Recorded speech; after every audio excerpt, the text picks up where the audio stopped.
বন্ধুরা ভালো আছেন? আজকে আমি ডিমের কারি করব। পেঁয়াজ, রসুন, আদা, এই এই পেঁয়াজ বড় পেঁয়াজ তো আধা দিয়েছি, আদা, রসুন 7-8 কোয়া আর কয়েকটা কাঁচা লঙ্কা ভেজে এবার তেলে জিরে, তেজপাতা, শুকনো লঙ্কা ফোড়ন দিয়েছি আর ডিমগুলো ভেজে রেখে দিয়েছি। যেহেতু দুজন খাবো, দুটো ডিম মাখা মাখা করে করব।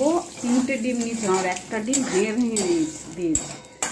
আর একটা আলু সেদ্ধ করে হাত দিয়ে এরকম ভেঙে ভেঙে রেখে দিয়েছি। আর এবার এই মশলাটা দেব, যে পেঁয়াজ, রসুন, আদা, লঙ্কা যে ভেজে রেখেছিলাম, এর মশলাটা দিয়ে কষবো।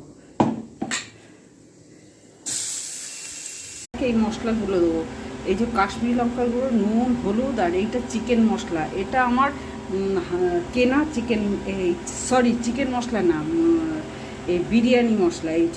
এই মশলাটা দিয়েছি, শাহি বিরিয়ানি মশলা এভারেস্টের। এইটা আমি দিয়েছি 1/2 চামচের মতো। এইটা বিরিয়ানি মশলা দিয়েই এটা রান্না করব। শাহি বিরিয়ানি মশলা দিয়ে কষা হয়ে গেছে, এবার আমি জল দেবো। আর সেদ্ধ আলুটা যেটা হাত দিয়ে আমি ভেঙে ভেঙে রেখেছিলাম, এবার আমি ভাজা ডিম আর এই মিষ্টি একটু দিচ্ছি, নকুলদানা। যেহেতু বিরিয়ানি মশলা দিয়ে আমি রান্না করেছি, ফোড়নে আর গোটা গরম মশলা দেইনি। নামানোর আগে একটু 1 পিঞ্চ মতো গরম মশলা দিলাম, আর এই একটু কাঁচা তেল দিলাম, দিয়ে মিনিটখানিক ঢাকার পরে নামিয়ে দেবো। এই যে ভাঙাচোরা আলু দিয়ে আর বিরিয়ানি মশলা দিয়ে ডিমের তরকারি হয়ে গেছে।